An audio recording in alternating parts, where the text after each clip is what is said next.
우리가 이 세상에서 삶을 살아가는데 여러 가지 많은 도전들이 있습니다. 특별히 우리가 신앙의 양심대로 삶을 살아가는 것이 얼마나 힘들고 어려운지 모릅니다.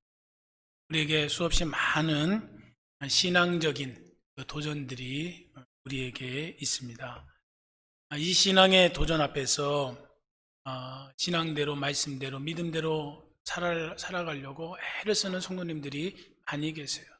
그 모습 보면 얼마나 아름답고, 또 하나님이 그러한 모습 보면서 축복해 주시고, 그 마음의 소원대로 이루어 주시고, 그 믿음의 열매들을 거두게 해주시는 모습 볼 때 얼마나 하나님께 감사하고, 또 믿음의 그 싸움을 하는 그 성도님들에게 얼마나 감사한지 모르겠어요.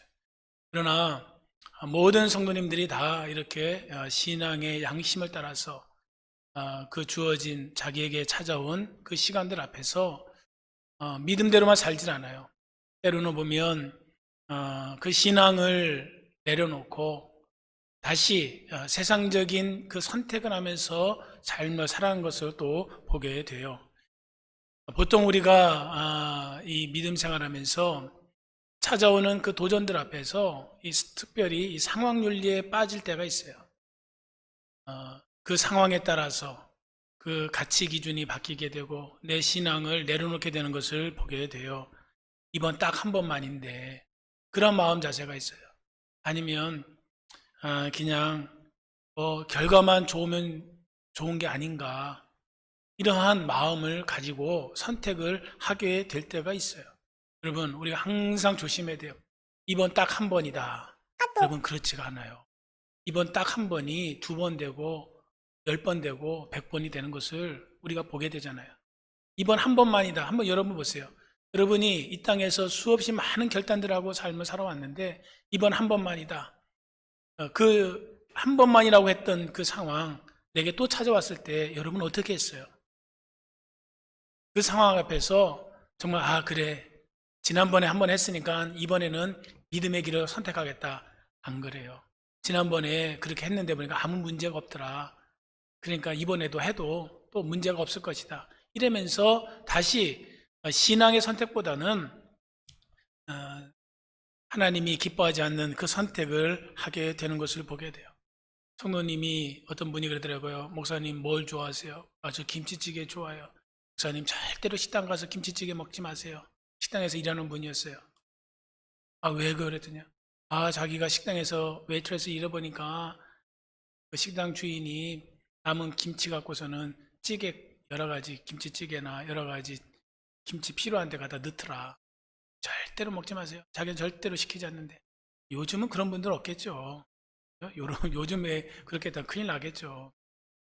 요즘은 그 자리에서 다 보는 데서 버려주는데 한때는 그런 적도 있었어요.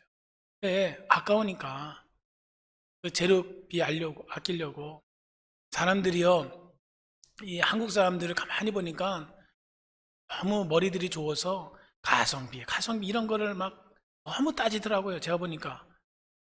한국에 안 살아봐서 잘 모르겠는데 한국 사람들은 이 가성비라는 것에 노이로제가 걸린 것 같아. 무조건 보면 다 가성비를 따져. 가성비 따지다 보니까 싸고 싼 거 싸게 어떻게든지 싸게. 여러분, 그게 좋은 것 같아요.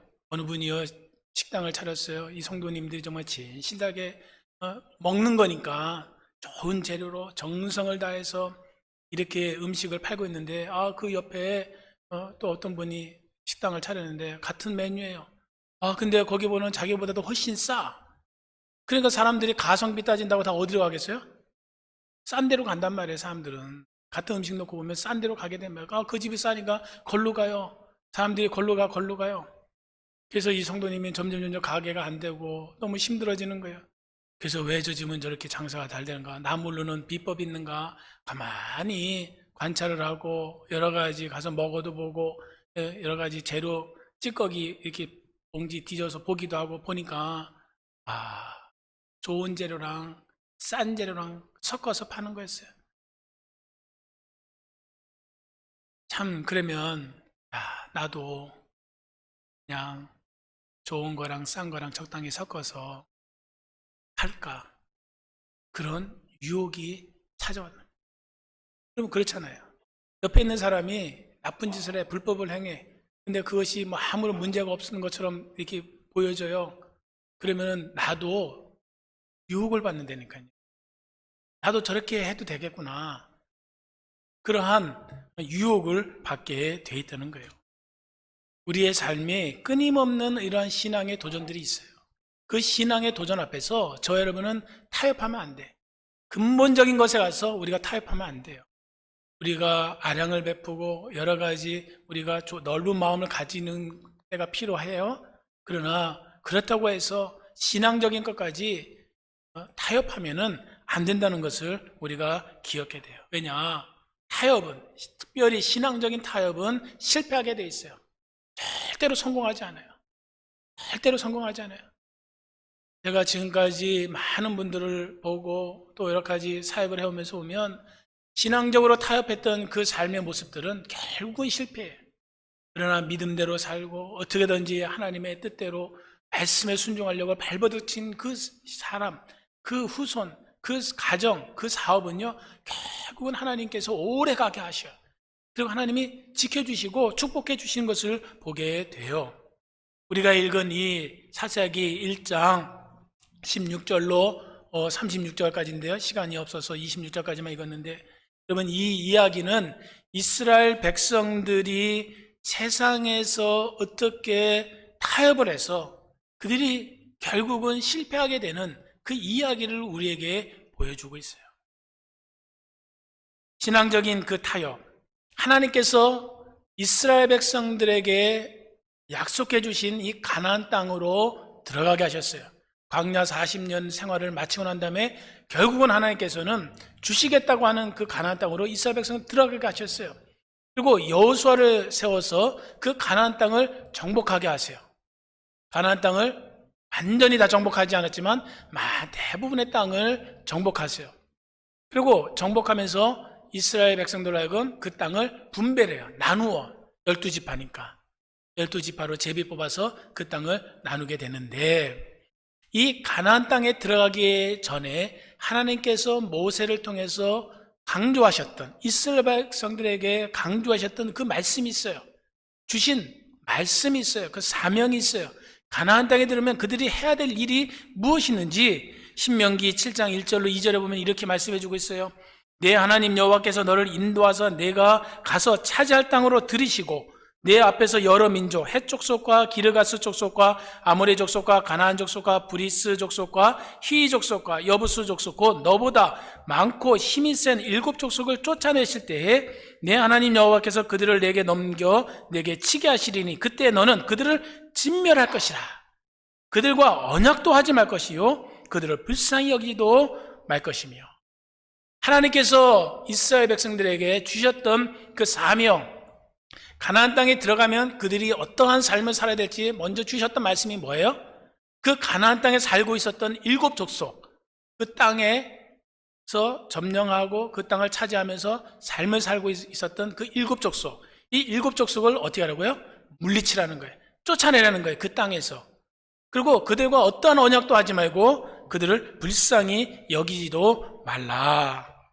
하나님께서는 인정사정 봐주지 말라는 거예요. 가나안 땅에 거주하고 있는 그 7족속에 대해서. 왜 그랬을까? 왜냐하면 그 가나안 땅의 삶을 살고 있었던 그 7족속들은 우상을 숭배하는 자들이었어요. 도덕적으로 타락하는 자들이었어요. 벌써 이때부터 동성애가 흉행했어요.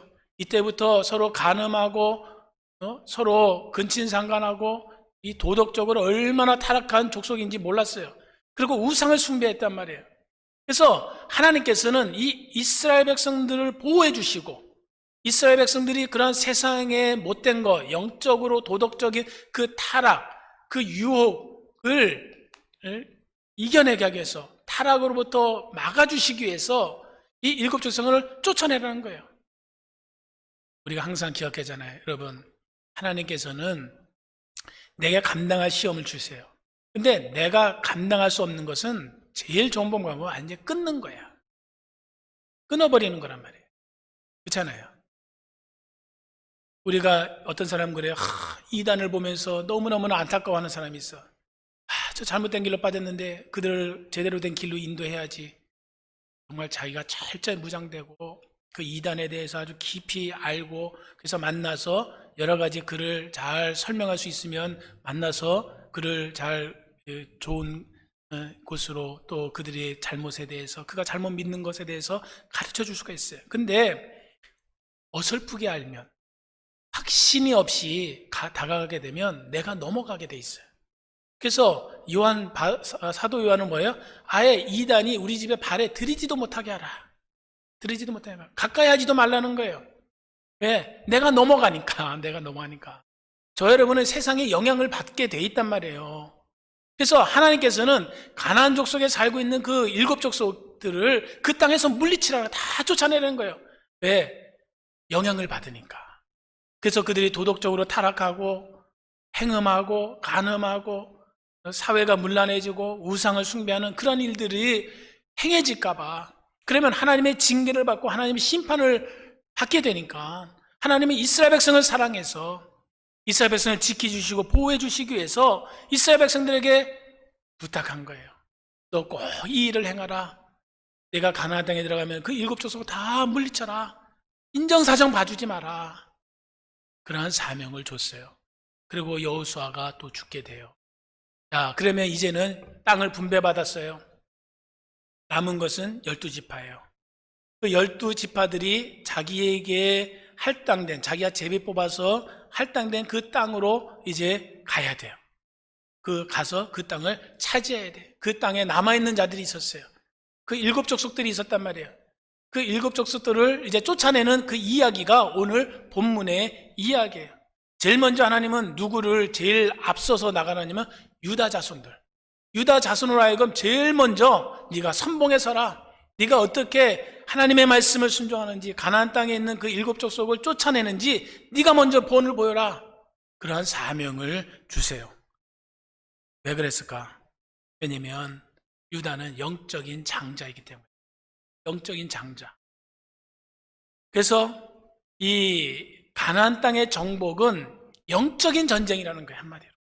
영적인 전쟁. 육신적인 땅의 문제가 아니라는 거예요. 육신적인 전쟁이 아니고 어떤 전쟁이었다고요? 영적인 싸움이기 때문에 영적인 전쟁이기 때문에 영적인 가장인 유다로 하여금 제일 먼저 앞서라는 거예요. 네가 본을 보이라는 거예요. 어떻게 하나님의 말씀대로 가나안 땅에 있는 그 7 족속들을 쫓아내는지 너가 좀 본을 보여라. 그래야 나머지 11 족속도 너가 하는 그 모습 보면서 행할 것 같으냐? 따라갈 거 아니냐? 그래서 유다 족속이 먼저 앞장서게 돼요. 그래서 또 유다가 가만히 보니까 자기 혼자 하기에는 좀 버거우니까 그 형제 시므온한테 부탁을 해요. 같이 힘을 합쳐서 가자.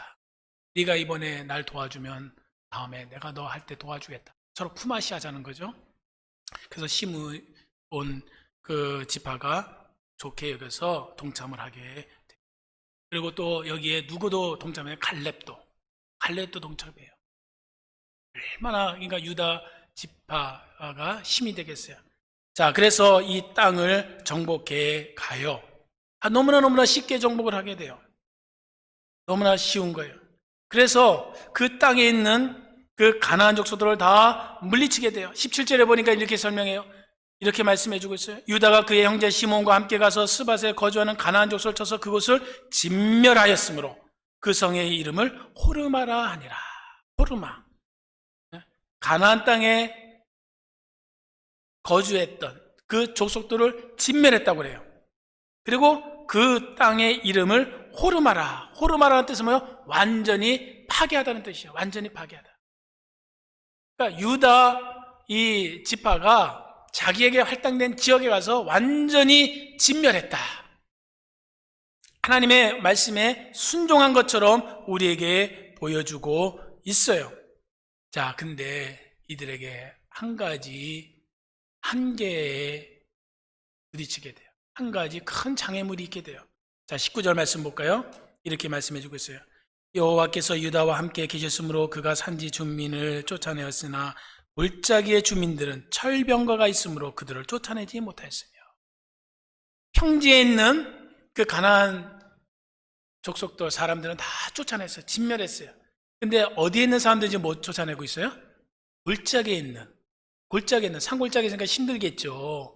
근데 특별히 산골짜기에 있어서 쫓아내지 못한 이유가 아니고 여기 보면 그 이유를 설명했는데 뭐 때문에냐? 산골짜기에 있는 사람들이 무슨 무기로 무장하고 있었어요? 철병거, 철기로 무장을 하고 있었는 거예요. 최강의 무기를 가지고 있었다는 거예요. 한마디로 좋은 무기를 가지고 있었다는 거예요. 그러니까 지금 평지에 있던 사람들보다 싸우기려면은 더 힘이 든 거예요. 더 어려움이 있는 것을 보게 돼요. 자, 이렇게 어려운 일이 직면했을 때, 신앙적으로 큰 도전이 그 앞에 놓였을 때 이 유다 지파는 포기했다는 거예요. 우리가 기억해야 돼요. 이 신앙적인 삶을 살다가 어려운 일을 만날 때가 있어요. 그 어려운 일을 만났다고 해서 포기하면 안 돼요. 뒤로 물러가면 안 되는 거예요. 아무리 여러분 철병거가 가지고 있더라도 하나님이 함께 해주시면 물리칠 수 있는 거잖아요. 그죠?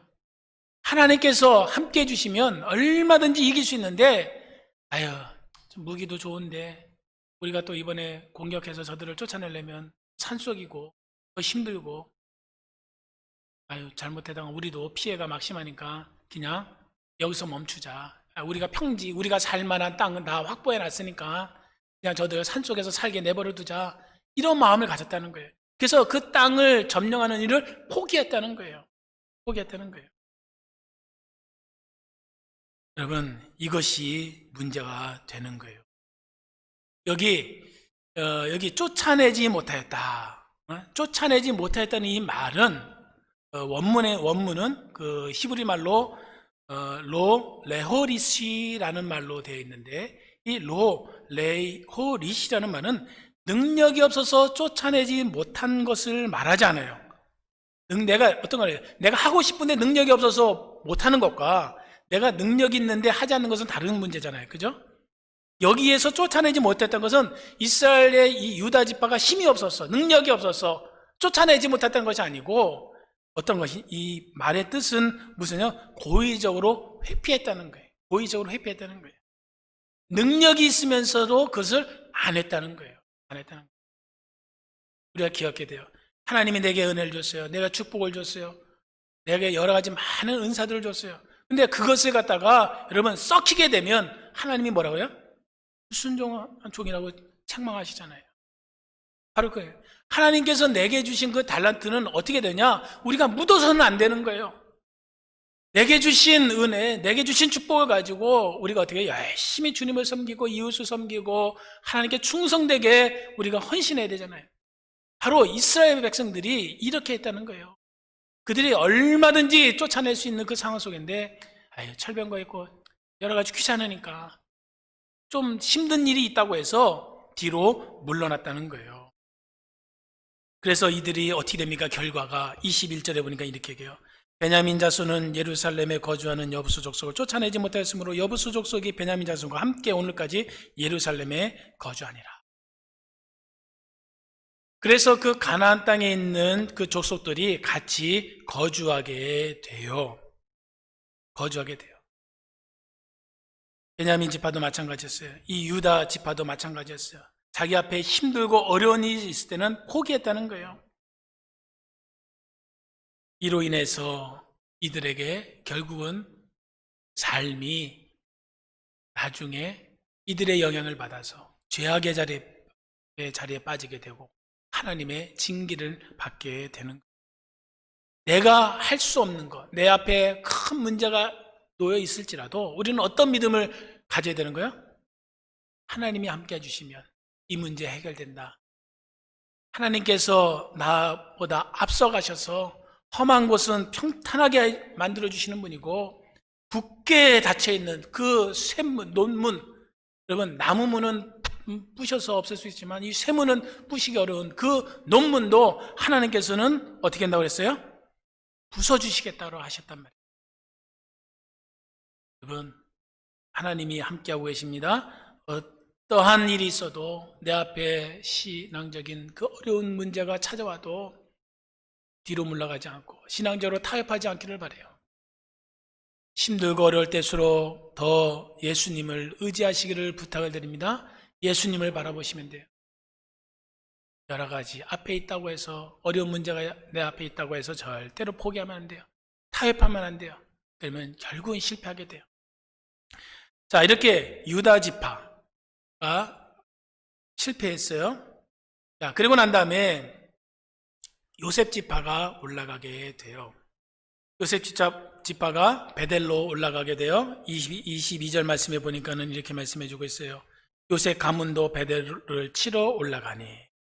자, 요셉 지파도 자기에게 할당된 그 지역으로 이제 가게 되는데 문제가 생겼어요. 그 문제가 뭐냐면 이 베델에 거주하고 있는 그 사람들이, 이스라엘 사람들이 공격할 것을 알고 요새를 지어요. 그래서 자기들만이 알고 있는 비밀 통로로만 다녀요. 그래서 공격하러 갔는데 보니까 어디가 입구인지를 알지를 못하는 거예요. 그래서 요셉 지파가 정탐꾼을 보내요.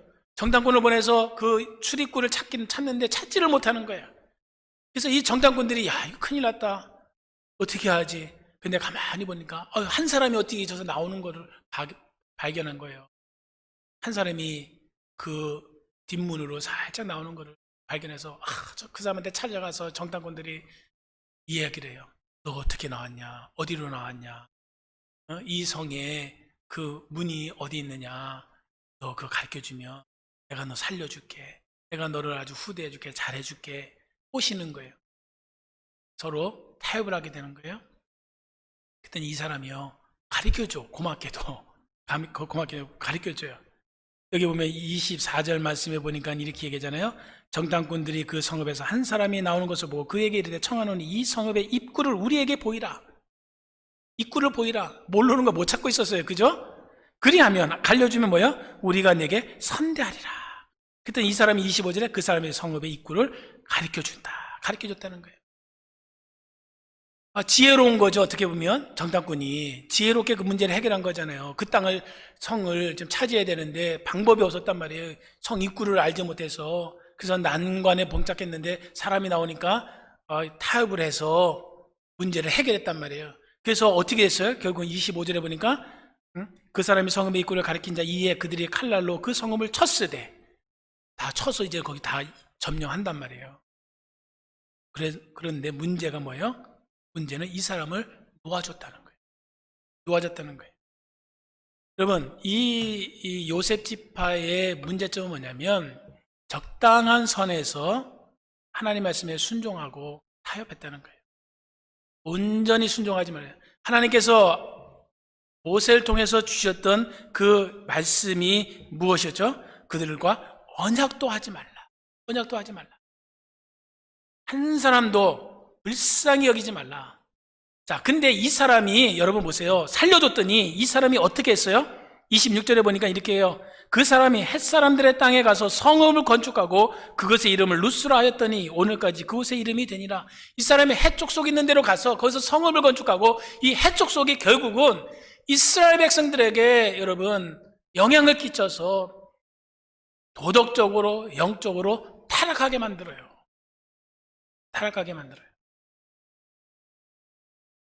여기에 여러분 문제점이 있었던, 하나님은 이것을 아셨던 거예요. 그래서 진멸하라는 거예요. 봐주지 말라는 거예요. 언약을 맺지 말라고 하셨던 것이에요. 적당한 선에서 우리가 타협하게 되면 여러분 결국은 그에게 나에게 큰 시험거리로 찾아와. 그것을 분명히 알아야 돼요. 아유, 어떻게 되겠지. 뭐 이렇게 하면, 이렇게 한다고 해서 뭐 큰 문제 되겠냐? 안 그래요. 항상 기억해요. 이스라엘이 이제 멸망하는데 하나님께서는 그 이스라엘의 그 왕들, 역대 왕들을 이렇게 평가하셔요. 특별히 유다에 있는 그 왕들을 평가할 때 그들의 특징들이 무엇이었냐면 대부분의 유다의 왕들은 이렇게 얘기해요. 여호와께서 보시기에 정직히 행하였으나, 그러니까 북이스라엘의 왕들은 하나님 보시기에 그렇게 정직히 행하지 않았어요. 그러나 남유다의 왕들은 그래도 다윗의 행위를 쫓았어요. 다윗 왕의 모습을 쫓아가면서 삶을 살았어요. 그래서 그들이 하나님 보시기에는 정직히 행했으나 그러나 오직 그 다음이요. 오직 산당을 제거하지 아니했다. 그래서 남유다의 왕들이 하나님의 징계를 받아서 그의 왕권이 짧게 또 비참하게 죽게 되는 것을 보게 돼요. 온전히 순종하지 않아요. 온전히. 하나님이 여러분, 저 여러분에게 원하시는 삶은 어떤 삶이냐? 완전한 순종이에요. 온전한 순종이에요. 하나님의 말씀에 적당히 순종하면 내가 그래도 하나님 이렇게 지켰으니까 하나님이 뭐 도와주시겠지. 안 그래 여러분. 근데 착각이야. 하나님은 어떠한 심령을 사랑해 주시고 축복해 주시냐? 온전하게 순종하는 그 심령. 100% 하나님 앞에 온전히 순종하는 그 마음을 하나님이 기뻐하신다는 것을 우리가 알아야 돼요. 이스라엘 백성들 향해서 이스라엘 선지자를 통해서 하나님께서 그들의 죄악을, 그들의 잘못을 지적하는데 뭐라고 말씀하냐? 입술로는 나를 예배해, 나를 섬겨. 입술로는. 그러나 마음과 행위로는 나를 섬기지 않는다. 그런 모습을 하나님이 책망하신 것을 보게 돼요. 사랑하는 성도 여러분, 적당하게 섬기고 순종하고 타협하면 안 돼. 하나님께 온전히 순종하는 저와 여러분이 되기를 간절히 소원드립니다. 자, 그 다음에 여기 이제 대표적인 두 지파에 대한 이야기가 나오고 나머지 지파들은 그러면 어떻게 그들의 할당량을 해결했는지, 어떻게 그 땅을 차지했는지 27절에서부터 36절까지 이제 이야기를 해주고 있는 거예요. 다른 지파들. 이제 앞에 유다, 요셉, 베냐민 지파가 어떻게 차지하는지 그 모습을 봤어요.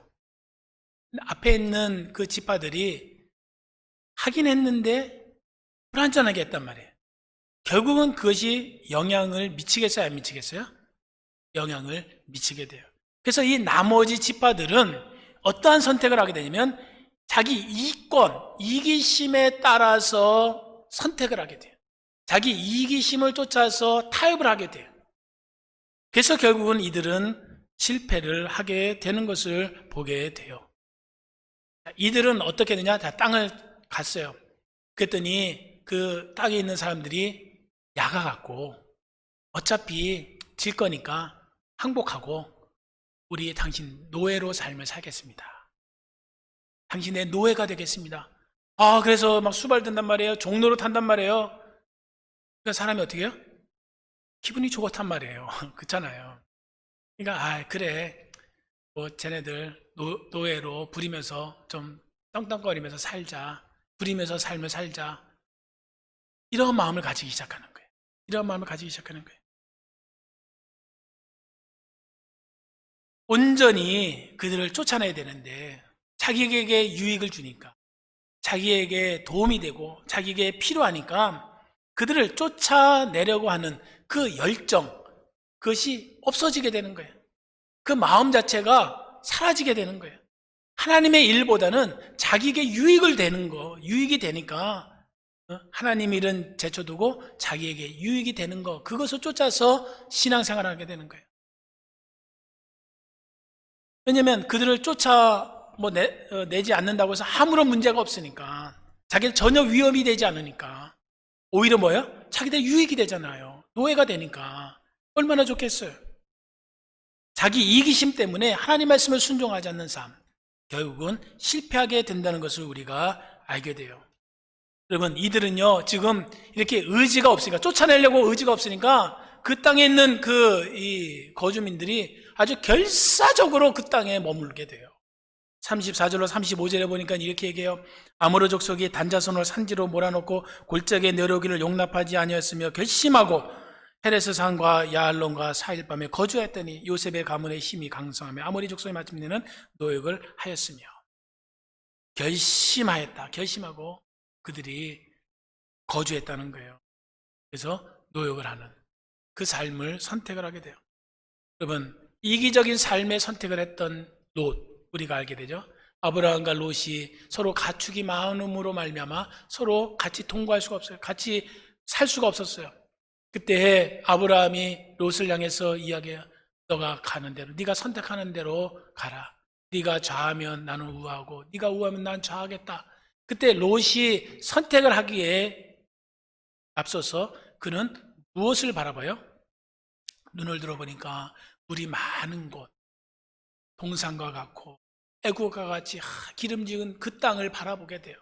그래서 자기에게 유익이 되니까, 자기에 도움이 되니까 그 땅을 선택해서 가게 돼요.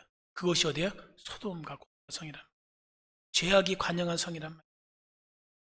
자기의 자녀들의 그 문제에 대해서는 아무런 관심이 없어요. 영적인 문제에 대해서는 관심이 없어요. 오직 자기에게 도움이 되느냐 안 되느냐, 그것을 가지고 판단했다는 거예요. 결국은 그 소돔과 고모라가 어떻게 되는 거예요? 멸망의 도시가 되는 거예요. 재앙의 도시가 되는 거예요. 그곳에 가게 됐단 말이에요. 여러분, 절대로 신앙적으로 삶을 살아가면서 하나님 또 내 이익, 그 앞에 충돌이 됐을 때는 내 이익을 버려야 해요. 하나님을 선택하게 되면 하나님이요, 내가 가지고 싶었던 것보다 더 좋은 거 주신단 말이에요. 절대로 자기의 이익을 위해서 이기심을 가지고 믿음의 삶을 살지 않기를 부탁을 드립니다. 사랑하는 성도 여러분, 우리의 삶이 여러 가지 힘들어요. 여러 가지 신앙적인 도전들이 있어요. 이러할 때 우리가 정신을 차리고 더욱더 믿음의 길을 가야 돼요. 절대로 세상과 타협하는 그 삶을 살아가면 안 돼요. 왜냐? 그것은 결국은 실패하니까. 결국은 나에게 유익이 되잖아요.